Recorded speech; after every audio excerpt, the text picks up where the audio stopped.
Shalom. Selamat pagi, selamat boleh kita bertemu kembali dalam kasih Kristus Tuhan kita. Mengucap syukur seperti biasa pada Tuhan Yesus Kristus, Kepala Gereja melalui Ibu Gembala di tempat ini boleh menyampaikan kebenaran firman Tuhan. Merdeka! Merdeka! Merdeka! Sekali lagi merdeka! Wah, masih dalam suasana kemerdekaan dan judul kebenaran firman Tuhan ya masih mirip-mirip ya Bapak Saudara, yaitu tentang kebebasan bukan perbudakan. Ya, katakan bersama saya, kebebasan bukan perbudakan. 2, 3. Kebebasan bukan perbudakan. Ya, kalau ngomong judulnya, wah anak TK pun tahu ya namanya bebas itu ya tidak diperbudak seperti itu ya. Tapi kita akan melihat lebih dalam lagi Bapak Saudara, maksud di dalamnya apa.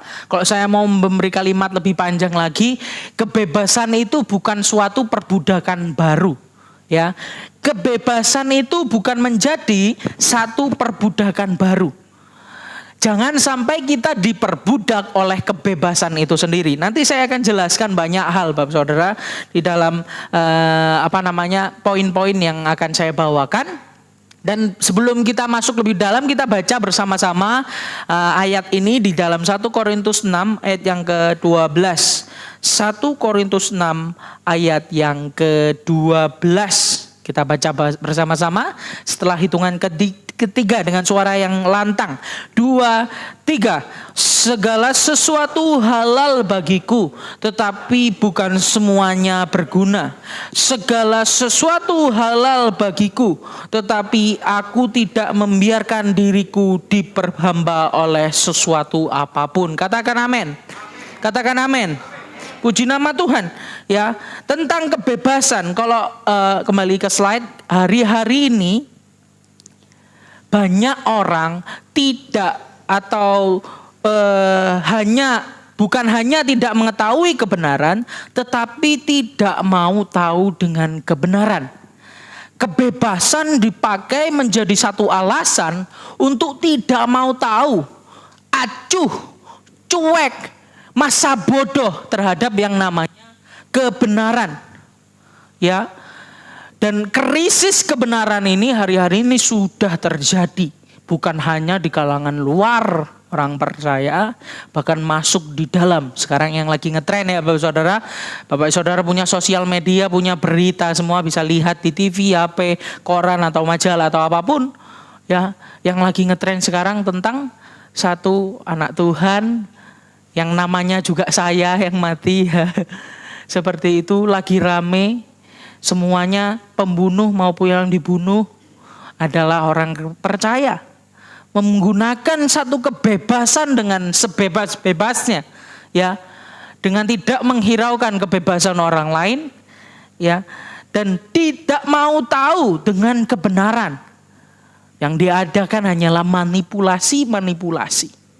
Kemerdekaan yang seperti ini bukan kemerdekaan yang sejati. Kalau minggu lalu Bapak Saudara datang bicara tentang kebebasan yang sejati, ya, hampir sama dengan yang kemarin karena sama penulisnya juga sama, yaitu seorang Rasul Paulus. Mungkin Bapak Saudara Yosua ini hampir tiap minggu isinya tentang Rasul Paulus ya. Karena begitu luar biasa Rasul Paulus ini. Ya, bukan hanya orang yang pandai, tapi dia orang yang setia, yang tulus. Kalau kemarin kita pelayan Tuhan sama-sama ke Balung untuk mengikuti workshop pelayan Tuhan, khususnya song leader, worship leader Bapak Saudara.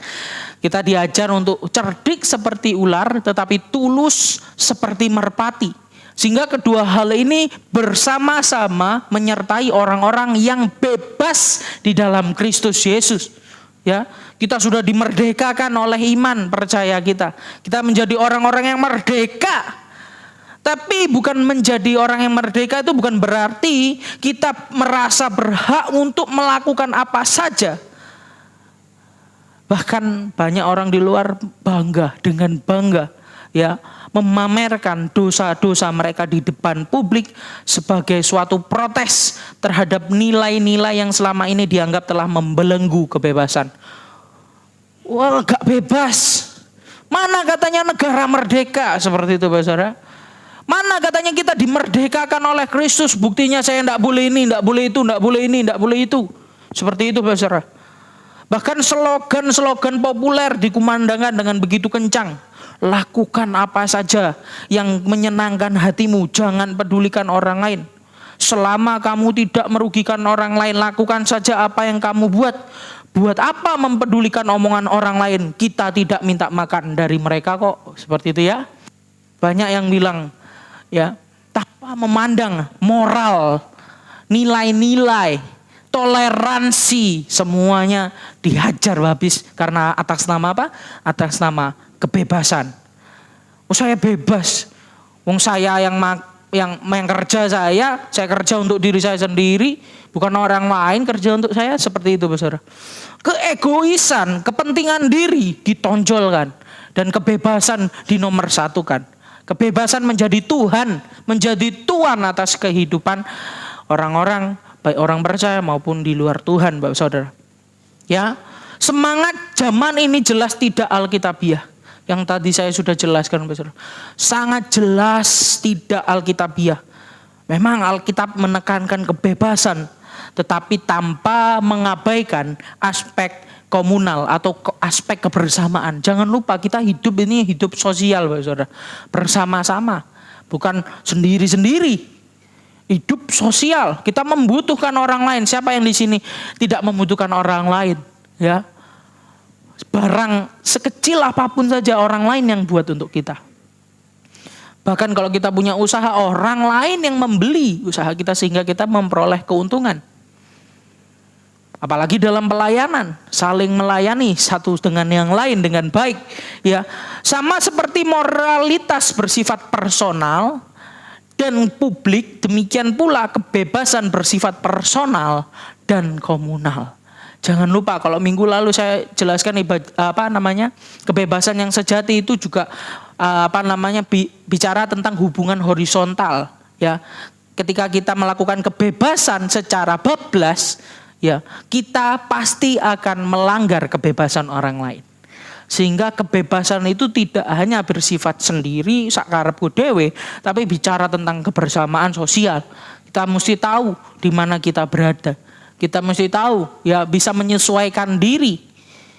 Apalagi biasanya pendatang gitu ya, pasti menyesuaikan diri, tidak semaunya sendiri.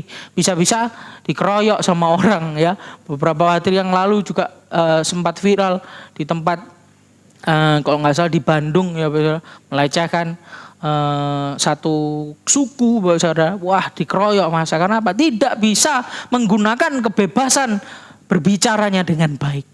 Semua orang bebas berbicara, ya. Ada kebebasan berpendapat, ya, Saudara, kita punya kebebasan berpendapat. Tapi ketika kita menggunakan kebebasan, ketika kita menggunakan kebebasan itu secara bablas, ada aturan-aturan mainnya, Saudara. Sehingga hati-hati dalam mengungkapkan pendapat, ya, apakah, ya, bermanfaat buat orang lain dan lain sebagainya. Seperti itu, Bapak Saudara. Jadi setiap orang pada akhirnya harus bertanggung jawab atas keputusannya sendiri. Ya, kalau komunal bersama itu harus mempedulikan orang lain karena orang lain juga ikut merasakan. Bahkan nggak usah jauh-jauh, ya, di dalam keluarga sendiri keputusan yang kita buat mempengaruhi satu keluarga. Bapak-bapak sebagai pemimpin, ibu-ibu sebagai penolong, ya, yang menjadikan keputusan bapak-bapak sekalian, ya, yang merasakan satu keluarga. Jadi ketika mengambil satu keputusan, jangan menggunakan kebebasan yang bablas, tetapi kebebasan yang sesuai dengan kehendak Tuhan. Dan persoalan ini juga terjadi di jemaat Korintus, Bapak Saudara. Kesesatan jemaat Korintus. Di beberapa jemaat Korintus, tapi lebih banyak, ya. Kalau kita tahu beberapa waktu yang lalu saya juga sudah jelaskan, Korintus ini adalah satu kota yang metropolitan. Kalau zaman sekarang itu kayak Surabaya, Jakarta, seperti itu, ya. Atau kalau kota-kota yang besar lain di luar negeri, New York, seperti itu, ya. Yang wah, metropolitan, bagus, ya, yang megah, gedung-gedung tinggi mungkin. Tetapi yaitu kebebasannya seringkali digunakan secara bablas. Kok di Amerika pistol itu boleh diperjualbelikan, Bapak Saudara. Sehingga tembak menembak itu kalau orang awam bisa terjadi. Ya, bersyukur kita banyak aturan di sini ya. Kalau enggak penuh ketakutan, bahwa jalan enggak ada yang tahu. Siapa yang tahu ada bawa pistol, saudara? Ya kan? Tetapi kadangkala sesuatu yang dijaga ketat, diberi aturan, itu pasti ada maksud tujuan yang baik. Bukan untuk mengekang kebebasan, tetapi untuk memperbaiki kebebasan setiap orang. Seperti itu. Dan kita lihat kesesatan di antara jemaat Korintus.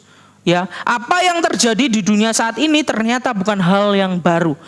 Ya, kalau kita belajar sejarah, ya, tidak ada yang benar-benar tidak ada yang benar-benar baru di bawah kolong langit ini. Kalau kita belajar juga rambut saja, saudara. Rambut yang saya pakai sekarang ini ternyata beberapa waktu yang lalu, dekade yang lalu juga viral ya Pak Saudara. Meskipun ya sampingnya nggak pendek gitu, gabungan. Sampingnya pendek, digabung atasnya klimis. Kok zaman dulu kan klimis gitu ya Pak Saudara. Gabungan. Dan semuanya terjadi. Sudah ada, tinggal ada penyesuaian atau percampuran, gabungan atau pemisahan dan lain sebagainya. Kita buka Pengkhotbah 1 ayat 9. Bahwa di bawah kolong langit ini ternyata bukan hal yang baru. Ya, tidak ada sesuatu yang selalu baru seperti itu. Pengkhotbah 1 ayat 9.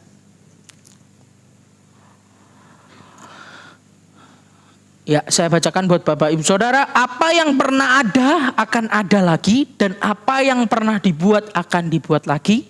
Tidak ada sesuatu yang baru di bawah matahari. Ya, sama juga dengan kejahatan, kesesatan.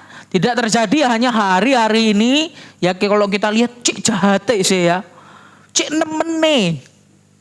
Kita lihat LGBT sudah luar biasa, marak, pembunuhan. Dari dulu ya nggak berkurang, tetap nambah aja, ya, kebobrokan moral, dan ternyata sudah terjadi jauh sebelum kita tahu. Firman Tuhan mencatat secara Alkitab dan sejarahnya. Jadi Alkitab ini benar-benar fakta karena ada sejarahnya. Jemaat di Korintus ini, Pak Saudara boleh lihat di Google searching ya tentang Korintus mungkin, ya. Kekeliruan dilakukan oleh jemaat Korintus. Mereka melakukan percabulan dengan pelacur. 1 Korintus 6 ayat 15 sampai 16. 1 Korintus 6 ayat 15 sampai 16 saya bacakan. Tidak tahukah kamu bahwa tubuhmu adalah anggota Kristus? Akan kuambilkah anggota Kristus untuk menyerahkan kepada percabulan? Sekali-kali tidak. Atau tidak tahukah kamu bahwa siapa yang mengikatkannya diri pada perempuan cabul menjadi satu tubuh dengan dia, sebab demikianlah kata nas, keduanya akan menjadi satu daging. Ini teguran Paulus kepada jemaat di Korintus, Bapak Saudara. Ya, bagaimana orang Korintus ini menggunakan kebebasannya secara bablas. Ya, ada persoalan yang jauh lebih serius daripada percabulan. Paulus ngomong ya, memang mereka orang-orang yang menggunakan tubuh untuk percabulan, untuk perzinahan dan lain sebagainya. Tetapi ternyata lebih parah daripada itu yang terjadi di jemaat di Korintus, Bapak Saudara. Kita akan lihat sebagian jemaat justru tidak melihat percabulan sebagai persoalan. Ini persoalan lebih fatal lagi. Kalau orang yang melakukan dosa, ya, jatuh dalam dosa, kadang-kala merasa, aku nggak layak. Ya, terus minta ampun sama Tuhan. Yang lebih parah daripada orang-orang seperti ini adalah sudah melakukan dosa, melakukan kebebasan secara bablas, tapi menganggap hal itu bukan dosa. Menganggap hal itu sah-sah saja. Bahkan ada yang menganggap ketika dia melakukan dosa, membunuh seseorang atas nama agama, atas nama kebenaran. Jauh lebih berbahaya, Pak Saudara. Dan itu yang terjadi di dalam kesesatan jemaat Korintus. Mereka tidak hanya jatuh dalam dosa, tetapi menganggap dosa itu bukanlah dosa. Orang-orang yang mengalami seperti ini, Injil susah masuk. Karena apa? Injil itu biasanya pertama dijelaskan bahwa semua manusia berdosa. Hilang kemuliaan Allah. Tidak ada seorang pun yang benar di hadapan Allah. Tapi kalau ada orang yang punya pandangan seperti ini, menggunakan kebebasan, Yang penting menurut saya benar. Yang penting pikiran saya benar kok, nggak salah. Ya, orang-orang yang seperti ini Bapak Saudara, Injil tidak bisa masuk. Karena apa? Merasa benar. Merasa pemikirannya yang lebih benar. Tidak melihat kebenaran Allah. Ya, seperti itu Bapak Saudara. Yang lebih merisaukan seringkali bukan tindakan yang dilakukan, tetapi pemikiran dan keyakinan yang dijadikan pembenaran. Lebih parah lagi, pakai Alkitab Bapak Saudara. Comot sini. Saya benar Pak, ini ayatnya. Padahal ayatnya nggak berkata seperti itu.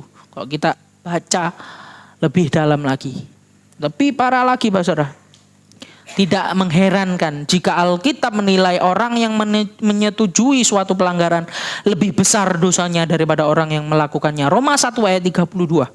Kita buka bersama-sama Roma 1 ayat 32. Saya bacakan buat Bapak Saudara. Roma 1 pasal yang 32 ayat yang ke-32. Sebab walaupun mereka mengetahui tuntutan hukum Allah, tuntutan hukum Allah, yaitu bahwa setiap orang yang melakukan hal-hal demikian patut dihukum mati. Mereka bukan saja melakukannya sendiri, tetapi mereka juga setuju dengan mereka yang melakukannya. Persetujuan terhadap satu dosa adalah dosa yang besar juga, Saudara. Ketika kita melihat ya orang yang melakukan kesalahan dan kita setuju, itu suatu hal yang mengerikan. Di satu SMA, Bapak Saudara, ya saya nggak sebutkan nama, saya nggak sebutkan tempat.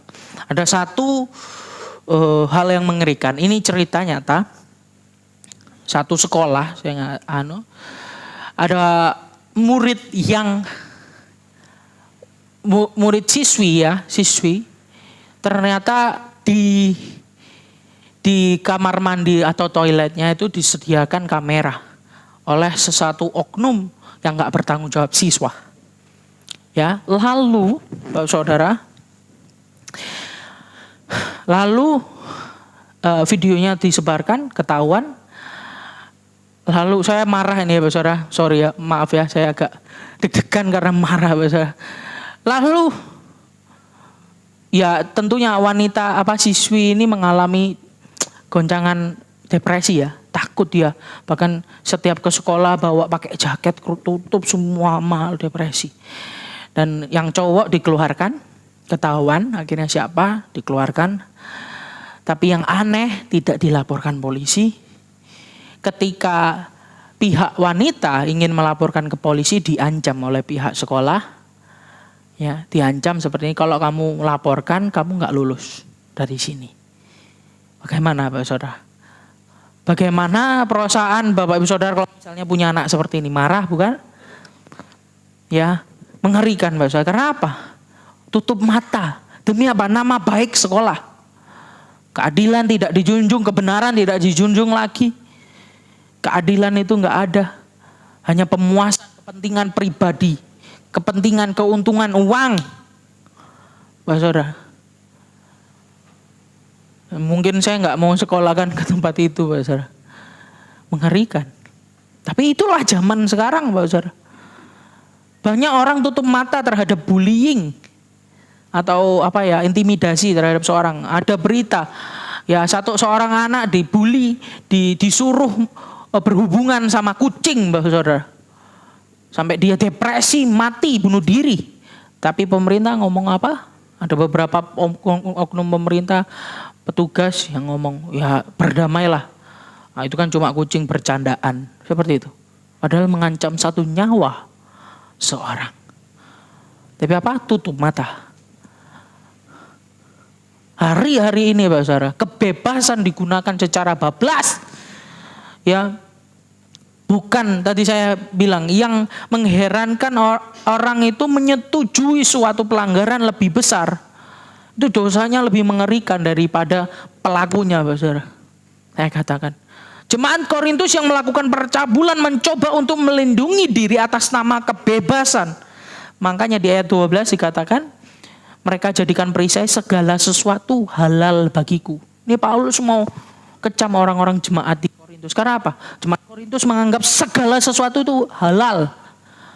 Semuanya halal bagi saya di ayat 12 tadi. Jadi Bapak Saudara penting ya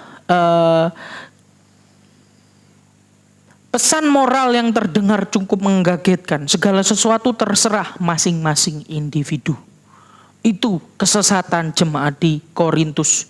Jadi sebagian jemaat Korintus ternyata terjebak pada yang namanya antinomianisme. Susah ya Pak Saudara saya jelaskan maksudnya. Tidak peduli dengan hukum atau aturan. Mereka menganggap bahwa kebebasan dari hukum Taurat melalui karya penebusan Kristus telah menjadikan mereka bebas dari semua perintah. Mereka merasa benar-benar bebas melakukan apapun. Ini terjadi dan ada di Asia Tenggara. Ya, namanya hyper grace. Namanya baik, Pak Saudara. Kasih karunia yang luar biasa, kasih karunia yang melimpah, hyper. Tetapi Bapak Saudara diartikan secara salah oleh orang-orang dan ini sangat populer karena apa? Enak Bapak Saudara. Ngikutin pengajaran ini enak Bapak Saudara. Bisa melakukan dosa bebas, datang ke gereja minta ampun, selesai. Bebas. Karena apa? Kristus sudah memerdekakan saya dari dosa. Dosa saya dahulu, sekarang, sampai besok. Kristus sudah tebus. Bukan gitu konsepnya, Bapak Saudara. Tapi itu juga terjadi jemaat Korintus. Bahkan sampai hari ini masih ada, nggak ada doang ya. Banyak Bapak Saudara yang terjadi di dalam gereja. Konsep keliru tentang kebebasan di dalam Kristus ini diperparah dengan pengaruh salah satu filsafat Yunani kuno yang memandang rendah segala sesuatu yang jasmania. Jadi budaya Yunani kuno ini sangat dipengaruhi oleh pemikiran dualistik. Maksudnya seperti ini ya. Yang material atau yang jasmania adalah buruk atau tidak sempurna, sedangkan yang non materi atau roh atau goib adalah baik atau sempurna. Dengan sudut pandang semacam ini, semua yang bersifat jasmania dianggap tidak berharga, yang material akan musnah, dan yang suatu yang rohani ini ya dianggap wah luar biasa. Ya, yang rohani dianggap luar biasa. Makanya Bapak Saudara ketika saya khotbah beberapa minggu yang lalu, saya juga pernah khotbah ya. Ketika bekerja dan bergereja itu sama-sama melayani Tuhan. Ya, jangan kita suka pisah-pisahkan, Bapak Saudara. Oh, kegiatan rohani gereja melayani, tapi di luar ya bukan pelayanan, namanya bekerja. Tidak, Bapak Saudara. Saya katakan semuanya yang kita kerjakan, baik di dalam keluarga, di dalam pekerjaan, pertemanan, hubungan, itu semua bentuk pelayanan kita pada Tuhan. Lakukan segala sesuatu sama seperti untuk Tuhan, Bapak Saudara. Sehingga tidak terjadi seperti ini. Oh, kalau di kerja nggak apa-apa, di gereja baru alim suci. Ini dualistik Pak Saudara. Ya, menganggap jasmani itu binasa, wis apa namanya sesuatu yang tidak yang fana seperti itu, tapi yang rohani itu yang wah bagus-bagus. Sehingga nggak apa-apa yang jasmani, pokoknya nanti ujung-ujungnya musnah kok. Yang penting rohani aja. Tidak. Dua hal ini tidak bisa dipisah-pisahkan. Ya, berjalan beriringan seperti itu ya. Mereka berpikir bahwa tubuh tidak penting sehingga bisa digunakan untuk apapun juga. Apa yang dilakukan pada tubuh tidak berpengaruh terhadap jiwa atau roh. Setiap orang berhak melakukan apapun atas dirinya sendiri. Kurang lebih begitulah suaranya, Pak Saudara. Orang bebas melakukan karena pemahaman ini. Sehingga penting pemahaman doktrin itu penting, Pak Saudara. Karena apa? Menentukan pengalaman. Kalau pemahaman kita salah, pengalaman kita nggak bisa benar, Pak Saudara. Pasti salah. Tetapi ketika kita paham sesuatu yang benar, itu juga tidak menjamin pengalaman kita benar. Karena apa? Ya, kita harus berserah sama Roh Kudus sehingga pengalaman kita sesuai dengan kebenaran firman Tuhan. Apa yang kita alami, kita mengalami Kristus di dalam kehidupan kita. Ya, mengalami tidak hanya di dalam gereja kita bisa angkat tangan puji Tuhan. Tetapi ketika di luar kosong kembali. Pulang ke rumah kosong kembali. Karena apa? Ya, ternyata kita tidak menyerahkan seluruh kehidupan kita ke dalam Tuhan. Ya, ini kebebasan Paulus. Ini respon Paulus terhadap kebebasan yang benar, Bapak Saudara. Paulus tidak anti terhadap kebebasan, apalagi kebebasan di dalam Kristus. Dia justru menjadi salah satu pemberita yang paling tegas menyuarakan kebebasan. Bahkan dia dianggap rasul yang hanya menawarkan kemudahan religius dan mencari penerimaan banyak orang secara tidak tulus dikatakan. Fitnah-fitnah datang kepada Paulus ya. Di dalam Roma 3:8, Galatia 1 ayat 10. Bagaimana fitnah-fitnah terhadap Paulus ini masuk. Karena apa? Karena Paulus menyuarakan kebebasan. Jadi bukan berarti Paulus menegur jemaat di Korintus, menegur jemaat di Galatia. Dia tidak menyuarakan kebebasan, salah. Tetapi Paulus menyebarkan kebebasan yang daripada Injil Kristus. Kebebasan yang sejati, bukan belenggu, bukan perbudakan baru, bukan diperbudak oleh dosa, bukan diperbudak oleh kebebasan itu sendiri, Bapak Saudara. Jadi Paulus merespon dengan tegas, ya. Paulus akhirnya meletakkan kebebasan di tempat yang tertinggi, tidak, Bapak Saudara. Paulus tidak meletakkan kebebasan yang di tempat yang tertinggi seperti yang saya sudah bilang tadi, Pak. Tetapi Paulus menaruh kebebasan secara kebebasan itu sendiri. Maksudnya Paulus meletakkan kebebasan sesuai dengan kehendaknya Tuhan. Meletakkan kebebasan di tempat kebebasan seharusnya berada. Bukan kebebasan yang mengontrol hidup Paulus, karpe kebebasan. Tetapi Paulus yang mengontrol kebebasan. Bisakah kita sebagai orang percaya mengontrol kebebasan hak yang kita sudah terima dengan baik, pada tempatnya, sesuai konteks. Dan bagaimana konsep yang benar tentang kebebasan di dalam Kristus. Kita akan melihat yang pertama, kebebasan harus berfaedah bagi orang lain. Ayat 12 bagian A, saya bacakan buat Bapak Saudara, 1 Korintus 6 ayat yang ke-12 bagian A. Segala sesuatu halal bagiku, itu pendapat orang Korintus, tetapi Paulus tambahkan, bukan semuanya berguna. Ya. Bukan semuanya berguna. Sebagian jemaat Korintus hanya berkutat pada isu boleh atau enggak boleh ya. Dosa atau enggak berdosa ya. Nonton bioskop boleh enggak? Semir rambut boleh enggak? Ada ya zaman-zaman dulu. Kalau sekarang udah ngerti ya. Semua bioskop kan tempatnya beda. Makanya ketika kita paham bukan tentang boleh atau enggak boleh, tapi tentang berguna atau tidak, kita akan lebih bijaksana untuk melakukan segala sesuatu. Ya, saya katakan jelas boleh, semir boleh, nonton bioskop boleh. Tapi apakah waktu itu berguna? Apakah prioritas utama kita sudah kerjakan? Kalau anak-anak muda sudah belajar, kalau orang-orang dewasa sudah bekerja atau sudah mendahulukan Tuhan, ya sudah berdoa, sudah beribadah, sudah menyediakan waktu untuk firman, ataukah ya pokoknya prioritasnya yang dunia yang menyenangkan diri, itu yang enggak berguna, Pastor. Jadi bukan tentang dosa enggak dosa, tetapi tentang berguna atau enggak. Ya, baik di pandangan orang menjadi batu sandungan atau tidak, itu juga menjadi satu pemikiran, bermanfaat atau tidak. Jadi moralitas Kristiani berbicara tentang sesuatu yang tepat sekaligus bermanfaat.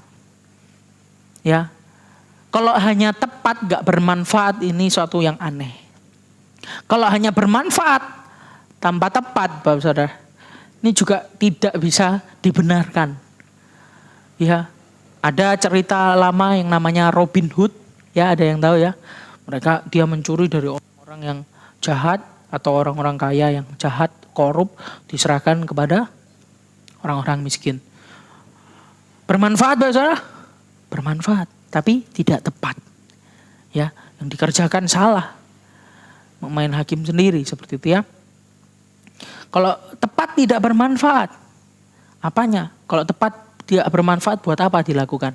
Gak ada manfaatnya, ya kan? Jadi kebenaran dan manfaat buat orang lain ini juga penting. Ya, kebebasan harus berfaedah buat orang lain. Ya, kata berguna ini bicara tentang orang lain, Bapak Saudara. Gak hanya kepada diri sendiri berguna, tetapi kepada orang lain. Ini dalam bahasa asli ya, simpero. Ya, Yang perlu digarisbawahi di sini adalah tujuan pelepasan kebebasan, yaitu membangun orang lain. Tidak semua kebebasan perlu dilepaskan. Apakah Bapak Ibu Saudara punya kebebasan yang Bapak Ibu Saudara lepaskan tidak peduli situasi kondisi, tidak peduli orang lain? Ya, ini bukan kebebasan Kristiani, Pak Saudara. Ya, dalam situasi tertentu kita mungkin perlu mempertahankan sebuah kebebasan. Apabila melepaskan kebebasan justru akan membawa atau menyakiti bagi orang lain. Kita perlu melepaskan kebebasan. Kalau kebebasan itu menyakiti orang lain, membinasakan orang lain, ya, menjatuhkan orang lain. Orang-orang percaya ketika kita punya kebebasan berpendapat, lakukan dengan kasih. Ya, lakukan dengan kasih. Kita boleh kritik, boleh, saya anjurkan, kritik itu baik. Ya, tetapi dengan kasih, dengan semangat untuk membangun, bukan menjatuhkan. Ya, ketika orang percaya satu mengkritik atau memberikan input atau memberikan feedback, memberikan masukan kepada orang percaya yang lain. Ya, sama-sama nggak tersinggung, saling menegur dengan kasih. Begitu indah, Pak Saudara. Kehidupan kita akan menjadi lebih baik. Jemaat Tuhan akan lebih diberkati Tuhan. Melalui apa? Saudara seiman. Melalui orang percaya lain. Wadah kaum pria dengan pria, misalnya wanita dengan wanita, pemuda dengan pemuda, keluarga muda dengan keluarga muda, Pak Saudara. Saling menguatkan. Tidak gontok-gontokan, tidak saling menyalahkan. Tapi saling menegur dalam kasih. Kebebasan dalam berpendapat itu dipergunakan secara baik, Bapak Saudara. Jadi kita melihat mengorbankan kebebasan demi orang lain merupakan cerminan Injil. Kristus melepaskan kebebasannya supaya kita memiliki kebebasan di dalam Dia. Kita lihat contohnya. Contoh yang agung itu Yesus Kristus sendiri. Dia bebas dalam kemuliaannya. Dia bebas memiliki segala sesuatu. Dia bebas berkuasa. Tetapi dia tidak menganggap itu sebagai apa yang dia miliki. Tidak mempertahankan itu. Untuk apa? Mengosongkan diri. Taat sampai mati. Pikul dosa yang bukan dia kerjakan. Dosa sabrek-abrek dunia ini, Bapak Saudara. Dia pikul. Untuk apa, Bapak Saudara? Untuk setiap kita. Supaya apa, Bapak Saudara? Supaya kita menerima kebebasan, kemerdekaan yang sejati di dalam Tuhan. Tidak lagi dibelenggu dosa. Tidak lagi dibelenggu oleh kebebasan itu sendiri. Tetapi kita benar-benar bebas. Bersama Roh Kudus yang mampukan, Bapak Saudara. Sehingga kebebasan, kemerdekaan yang kita rayakan juga di dalam negeri ini bermanfaat untuk hidup kita. Kita semakin hari melangkah menjadi pribadi yang lebih baik. Pribadi serupa dengan Kristus. Serupa dengan Kristus. Mencintai sesama. Mengasihi sesama. Mendoakan orang lain. Ya, karena apa? Karena Kristus sudah terlebih dahulu. Ya, menaruh semua. Melepaskan kebebasannya untuk kebebasan yang kita miliki sekarang, Bapak Saudara. Dan poin yang kedua, yang terakhir, bagaimana kita dapat menggunakan kebebasan dengan bijaksana, yaitu kebebasan tidak boleh menjadi perbudakan.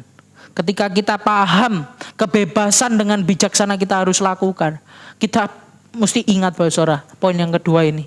Kebebasan tidak boleh menjadi perbudakan. Maksudnya apa? Ayat yang 12 bagian B saya bacakan.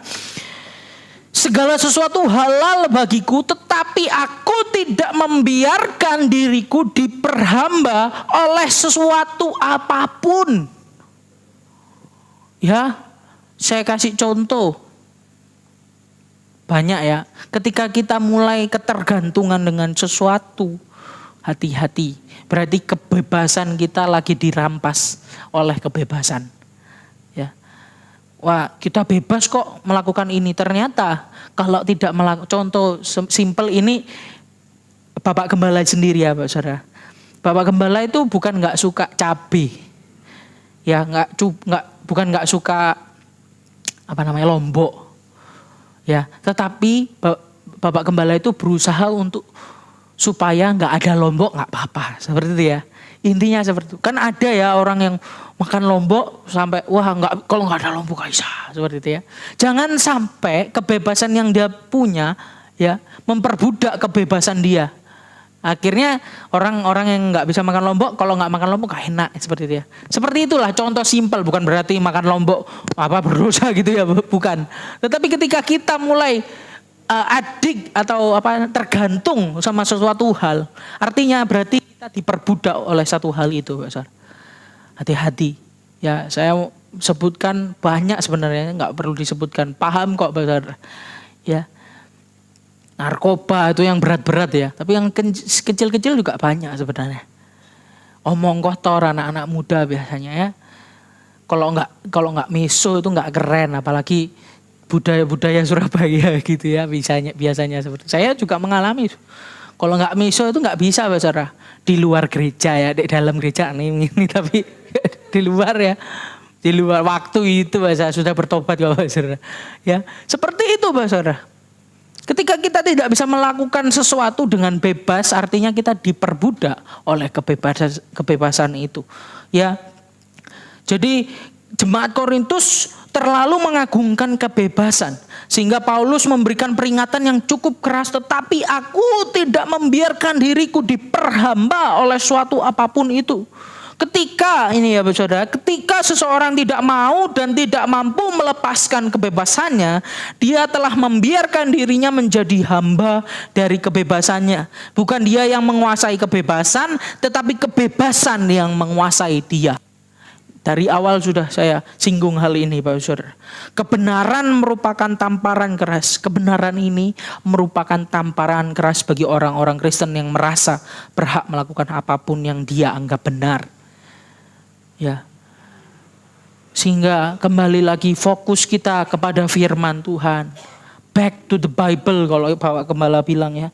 Kembali pada Injil. Ya, kita baca kebenaran firman Tuhan supaya kita tidak diperbudak oleh kebebasan pikiran kita. Karena apa? Pikiran kita ini arahnya itu selalu dosa kok Bapak Saudara. Natur kita ini arahnya ke dosa. Sehingga kita perlu berpegang pada Injil.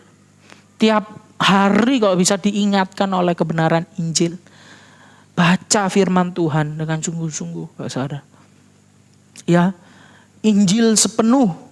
Ya ingatlah kita mungkin memiliki hak. Tetapi kita juga berhak untuk melepaskan hak itu.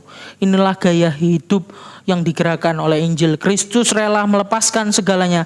Supaya kita memperoleh segalanya di dalam Dia. Tapi penghalangnya bagi orang Kristen biasanya Pak Saudara. Penghalang bagi banyak orang Kristen untuk melepaskan kebebasan diri sendiri bagi kepentingan orang lain adalah perasaan tidak nyaman lalu tidak adil. Ya, saya jelaskan yang pertama, tidak nyaman. Karena bertentangan dengan kedagingan, natur kita yang berdosa menuntut otonomi atau penguasaan mutlak dan pemuasan semua hak. Contohnya apa? Hidupku, bukan orang lain yang jalani. Jadi aku yang kerjakan. Jadi apa yang benar ya terserah aku. Ini pemikiran orang karena apa? Ngerasa nggak nyaman, dikekang-kekang. Seperti itu ya biasanya. Bahkan anak-anak muda remaja, Bapak Saudara hati-hati ketika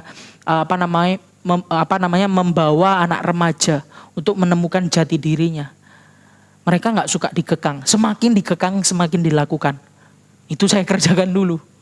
Semakin disuruh jadi pendeta, semakin mau Pak Saudara. Ya, semakin disuruh ini, semakin nggak mau. Karena apa? Itu dosa Pak Saudara. Natur seorang manusia. Tidak nyaman ketika otoritas hidupnya itu dipegang orang lain. Sehingga mesti belajar dari trik-trik psikologi mungkin boleh Pak Saudara. Bagaimana mendidik anak-anak remaja dengan baik misalnya. Karena berat. Saya yakin karena saya ngalami jadi remaja dulu, masih ingat dengan bagaimana kita ya merasa nggak nyaman. Tetapi sebagai orang-orang percaya yang dewasa, yang sudah paham, apalagi mengenal Tuhan, mengenal firman ya Pak Saudara, kita mesti paham ketidaknyamanan ini adalah proses penundukan dosa kita, pelepasan dosa kita, proses kita menjadi manusia yang baru, yang disucikan, yang progressive sanctification, penyucian yang terus-menerus di dalam dunia ini, Pak Saudara. Sehingga ketidaknyamanan bukan kutuk, Pak Saudara. Ketidaknyamanan itu bukan nggak ada berkat, bukan. Justru di dalam ketidaknyamanan ada berkat Tuhan. proses Tuhan, Bapak Saudara. Tidak adil. Selain merasa tidak nyaman, kita juga sering kali ketika kebebasan kita mulai sedikit dibatasi, ya, dikasih aturan, kita merasa nggak adil, Bapak Saudara. Karena apa? Karena kita merasa milik kita yang diambil secara paksa. Ini hakku, seperti itu ya. Natur kita yang berdosa cenderung meletakkan diri sendiri sebagai pusat dan penerima segalanya. Ya, kita ngerasa apa-apa itu harus saya, Saudara. Makanya ketika pernah saya juga sampaikan, ketika kita memuji Tuhan, fokusnya bukan saya. Ya. Memuji Tuhan itu fokusnya Dia. Ya. Dia yang ditinggikan, bukan cuma memenuhi kebutuhan saya. Ingat, Allah itu pencipta, kita ciptaan. Bapak Saudara. Gak usah terlalu banyak menuntut, Allah sudah memberi yang terbaik. Puji Dia, ucapkan syukur kepadanya. Ya, jadi anak-anak Tuhan yang benar-benar anaknya. Ya. Seperti itu, Bapak Saudara. Dua perasaan ini, dua perasaan yang menipu ini, tidak nyaman dan tidak adil, akan sirna apabila kita menyadari bahwa Kristuslah pemilik hidup kita dan segala yang kita miliki kita terima dari Dia. Sehingga kita bisa berjalan dengan melakukan kebebasan yang sejati. Kebebasan bukan perbudakan yang baru, Bapak Saudara. Kebebasan itu kita bisa pilih sesuai firman Tuhan. Kita lakukan atau tidak lakukan. Ya. Dan kalau ada batasan-batasan dari Tuhan, ada perintah-perintah, larangan-larangan, anjuran-anjuran daripada Tuhan. Itu bukan untuk mengekang kebebasan kita, tapi untuk kebaikan kita di dalam Dia. Di dalam rancangannya yang ajaib dari pribadi lepas pribadi kita. Rancangan di dalam keluarga, di dalam pekerjaan, di dalam segala sesuatu kehidupan kita, pelayanan kita, masa depan anak-anak, masa depan jodoh dan lain sebagainya. Sehingga ketika kita minta Tuhan berkati saya. Tuhan kasih berkat itu tidak hanya, kita kadang-kala melihat berkat itu hanya yang instan-instan ya. Wah, kalau diberkati segini langsung dapat duit banyak, oh itu berkat Tuhan. Tapi ketika kita menghadapi proses yang berat, kita nggak lihat itu berkat Tuhan, Mbak Saudara. Padahal itu berkat yang luar biasa daripada Tuhan. Coba renungkan, Mbak Saudara, di tempat ini. Ya, yang punya usaha atau bekerja bertahun-tahun, sekarang sudah jadi orang-orang yang cukup diberkati, Bapak Saudara. Kita lihat ke depan proses, Bapak Saudara, sampai sekarang. Apakah mudah? Tidak, Bapak Saudara. Tapi proses itu yang menjadikan kita, menjadikan pribadi lepas pribadi di tempat ini, menjadi orang yang cukup, ya, menjadi pribadi-pribadi yang diberkati Tuhan. Amin. Amin, Bapak Saudara. Sehingga kita mengucap syukur dengan segala sesuatu atas kebebasan, meski dengan aturan-aturan Tuhan juga kita mengucap syukur. Aturan tidak kita anggap sebagai pengekangan, tapi aturan sebagai berkat buat kita. Saya undang pemain musik maju ke depan. Kita akan nyanyikan lagu Kemanakah Aku Dapat Pergi. Sungguh indah pengorbanan Tuhan. Ya, dikatakan lagu ini mengatakan, walaupun segala pengabdianku, seumur hidup kita mengabdi kepada Tuhan, tidak dapat membalas kasihnya Tuhan. Begitu besar kasih Tuhan dalam kehidupan kita. Sehingga kita boleh belajar, Bapak Saudara. Kebebasan yang Tuhan sudah berikan karena kasihnya itu. Sudahkah berfaedah untuk orang lain? Sudahkah kebebasan itu tidak memperbudak kita, Bapak Saudara? Kalau masih belum, mungkin Bapak Saudara, kita masih merasa banyak kebebasan yang kita pakai secara serampangan. Kembali kepada Injil. Minta Tuhan mampukan kita berjalan di dalam. Minta Tuhan untuk mengurapi kita, memberkati kita. Baik dalam proses, baik dalam berkat jasmani, berkat rohani, kesulitan, permasalahan tidak menjadikan kita putus asa.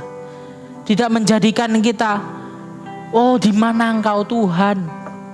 Tidak menjadikan kita bersungut-sungut, tidak menjadikan kita tidak mengucap syukur Tuhan. Tapi ketika kita paham kebebasan yang Tuhan memberikan untuk kebaikan kita, peraturan-peraturan Tuhan adakan untuk kebaikan kita. Kita akan mengucap syukur apapun yang Bapak Saudara lalui sekarang. Permasalahan keluarga, suami istri anak dengan orang tua, permasalahan pekerjaan, permasalahan masa depan, kekhawatiran akan mungkin jodoh, mungkin kekhawatiran masa depan nanti gimana, kepikiran masa tua Bapak Saudara bagaimana. Bapak Saudara gak khawatir lagi. Karena apa?